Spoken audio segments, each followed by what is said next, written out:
let's be clear. There is a process that already exists for filling a vacant council seat. And it's spelled out very clearly in the city charter.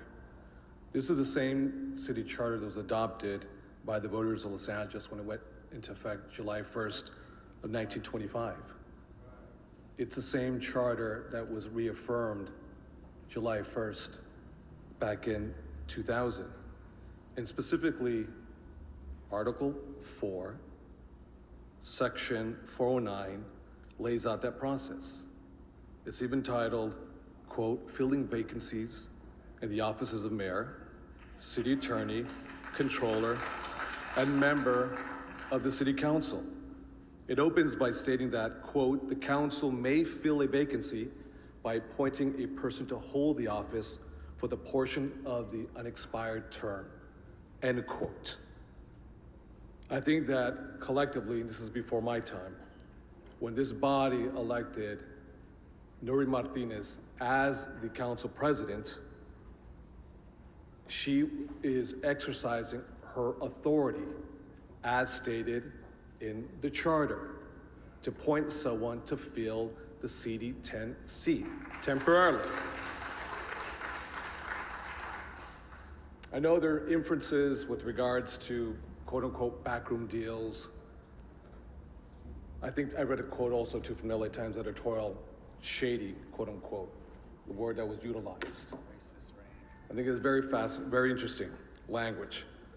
I think the motion in question before us was made publicly on Friday of last week, along with the other motion. And in fact, the motion states, quote, the vacancy is temporary because Mr. Willie Thomas would be eligible to resume his elected duties if he's acquitted of the charges against him or dismissed. So we're not presuming guilt or innocence on the current situation with our colleague from CD10, who was suspended by this body due to the indictment. Whatever the charges are, not the charges, whatever the end result will be, will be.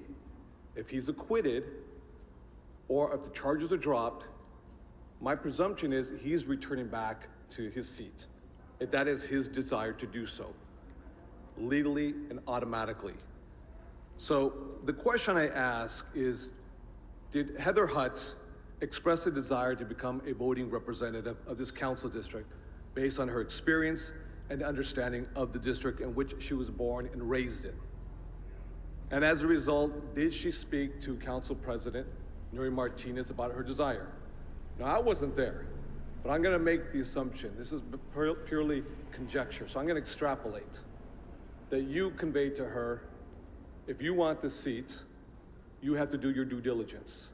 And you have to go and speak with every single member around this horseshoe and state your case.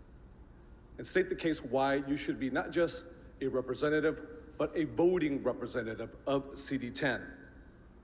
Did she express what she planned to do if given the opportunity to represent this district, albeit temporarily?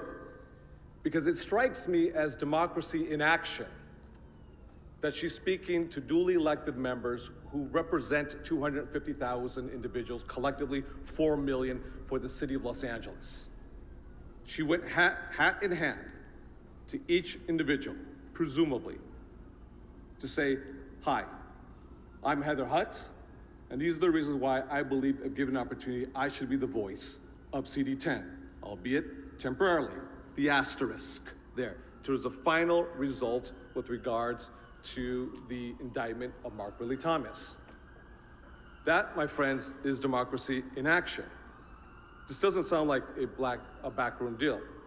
Sounds like a woman of color, a black woman to be specific, who has the audacity to believe that she could be the voice and the vote of CD10.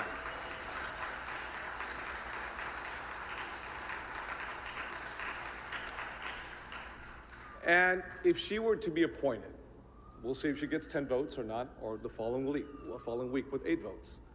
If she were to be appointed, she would be the 3rd black woman in the history of the city of Los Angeles the first woman and the first black woman in the history of CD10.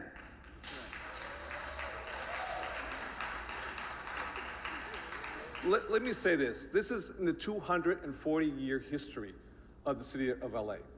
As progressive as we like to say we are in the city of LA, the cities of Dallas, Texas, Salt Lake City, Utah have more women on their council than we do on the city of council Los Angeles. Even Tulsa, Oklahoma has more women, percentage-wise, than we do here. So for those who argue also that this should go to the city attorney for process, what is process? When you create an ad hoc committee, who appoints the ad hoc committee? Who makes the decision among the members of the ad hoc committee? Do they vet and then they punt to us, a whole number of individuals? Why would we as council members cede our authority to another body, or in this case, asking the city attorney for their legal opinion when this is not a legal matter? This is a legislative matter. And as it states out clearly in the charter, I don't think there's a lot of room for interpretation. At best, it says the authority lies in our collective hands. At worst, perhaps one could say the issue is silent, but we can exercise that decision-making. And be mindful about one thing. This is the same city attorney office who legally opined that we can move forward with Herb Wesson. Now, nothing wrong with Herb Wesson, because he's an excellent individual. Mr. Krikorian was correct and spot on with regard to his legal interpretation, not on who should fill the seat specifically, but on Herb Wesson himself specifically, as it pertains to his 12 years already in office. A judge has already decided on that, has already opined. So what I'm saying, colleagues, is that we have this opportunity that's before us. It's been 314 days to be exact since Mr. Mark Lee Thomas was suspended temporarily. We've had 314 days to actually change the charter process if we wanted to do so. But we didn't do it for 314 days. What's process look like? Is it a lottery system? Is it an ad hoc committee system? Is it going to the community? And when we go to the community, what does that mean exactly? The ones who can organize the most?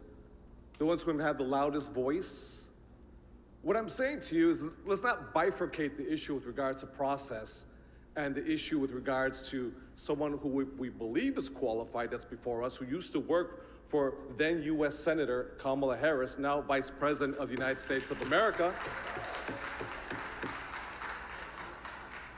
Because the appointment in itself is temporary. What she does is she gives, what this opportunity does, is it gives CD10 residents and voters a voice and a vote on the issues that matter to them.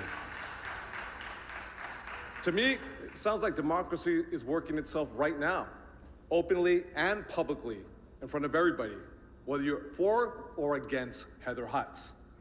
Whether you're for or against Heather Hutt. To me, it doesn't get much more democratic than that.